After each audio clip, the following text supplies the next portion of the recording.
Përshëndetje të dashur dëgjues. Në videon e sotme do të flasim për dashurinë platonike dhe 5 lloje të tjera dashurisë. Shprehjen dashuri platonike zakonisht njerëzit e përdorin për të treguar lidhjen romantike që krijojnë në mendjen e tyre me dikë që nuk e arrin dot. Një lloj dashurie që e bën personin të fantazoj dhe idealizoj tjetrin. Lind pyetja: a ka folur ndonjëherë Platoni për dashurinë platonike? Përgjigjja është jo. Koncepti i Platonit për dashurinë nuk i është referuar asnjëherë një personi të paarritshëm. Ajo që ka ndodhur është se njerëzit kanë krijuar një variant të konceptit të dashurisë platonike, megjithse evolucioni i termit është i kuptueshëm në një farë mënyre. Është e rëndësishme të dallojmë dashurinë moderne platonike nga dashuria për të cilën fliste Platoni. Tek simpoziumi, filozofët grek flasin për dashurinë përmes Sokratit. Në këtë vepër është shtruar një banket ku çdo i ftuar mban një fjalim rreth dashurisë. Së pari, Fedrusi shprehet se Erosi, perëndia greke e dashurisë, është perëndia më e hershme. Kështu, ai është forca inspiruese për të kryer vepra të mira në jetë. Ai pohon se dashuria na jep kurajo të jemi dhe të bëhemi njerëz më të mirë. Më pas, Pausaniasi, i cili është më i thellë, flet për 2 tipe dashurish: dashuria fizike dhe dashuria hyjnore. E para është sipërfaqësore, e dyta është perfekte. Aristofani rrëfen historinë e konceptimit të njeriut. Në fillim ishin 3 lloje qenjesh: burrat, gratë dhe androgjenët. Këta të fundit konspiruan kundër perëndive dhe si ndërshkim Zoti i ndau më dysh. Që atëherë qenia njerëzore kërkon gjysmën e vet ose shpirtin binjak. Në këtë kërkim për gjysmën e humbur, disa bëhen homoseksual, disa të tjerë heteroseksual, në varësi të gjendjes së tyre primitive. Më në fund, Sokrati deklaron se dashuria është forca që na lejon të soditim dashurinë e pastër, të bukur e ideale. Dashuria sipas Platonit.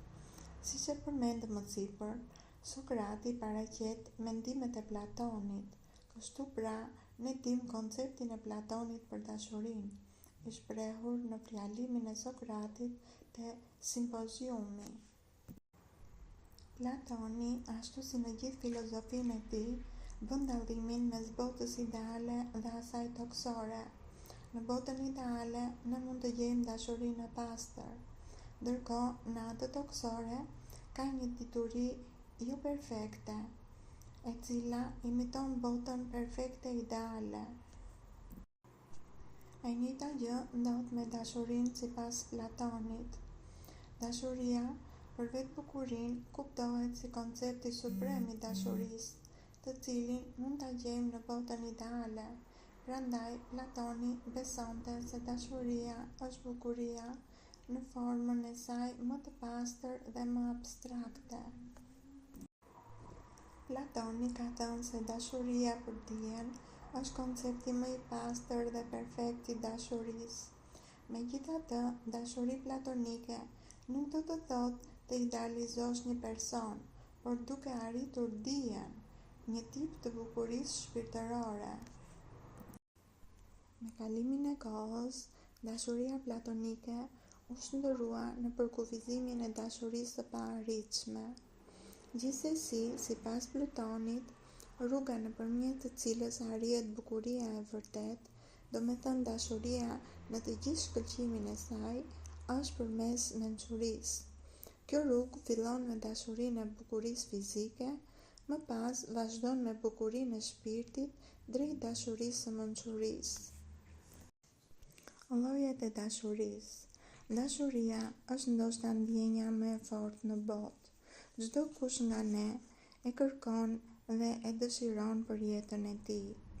Por jo të gjithë e kanë fatin të gjejnë atë lloj dashurie, siç përshkruhet prej autorëve apo filmave. Dashuria nuk është një ndjenjë që mund ta udhëheqim sipas dëshirës tonë, pasi ajo shkon përtej dëshirës dhe arsyetimit tonë.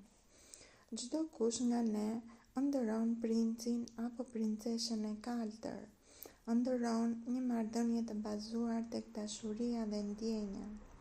Gjithsesi ekzistojnë lloje të ndryshme dashurish që çdo kush dëshiron t'i përjetojë.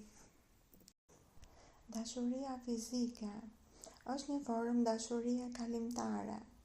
Çdo marrëdhënie është ndërtuar edhe nga raportet intime, por përtej kësaj koncepti i dashurisë tjetërsohet, pasi me të përfunduar tërheqja fizike, ajo që mbetet nuk i ka basat e duhura të zgjas gjatë. Për ta përkufizuar me terma më të thjeshta, është një dashuri e bukur, por që është e paracaktuar të zbehet me kalimin e kohës. Dashuria për personat rreth nesh. Kjo lloj dashurie lind shumë thellë brenda nesh. Dashuria për të afërmit, për miqt, për prindrit hyn në këtë lloj dashurie.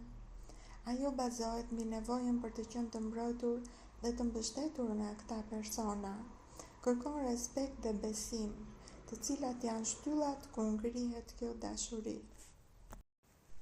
Dashuria universale është tipi i dashurisë që ne ushqejmë për çdo gjë që na rrethon, për natyrën, kafshët, Zotin. Është dashuri pa kushte, për mrekullitë që na ka ofruar natyra. Është forma më e pastër e dashurisë që mund të ekzistojë. Dashuria romantike. Kjo është forma më e vështirë për të përshkruar e dashurisë. Partnerët lidhen në bazë të objektivave dhe cilësive të përbashkëta. Kjo lloj dashurie mund të zgjasë në kohë, është plot respekt, përkushtim dhe adhurim reciprok. Dashuria për veten. Kjo është forma e fundit e dashurisë për të cilën do të flasim. Pra, dashuria për veten. Ajo arrihet kur siguron nivelin e duhur të vetvlerësimit, kur i ke të qarta objektivat dhe synimet që do të arrish në jetë.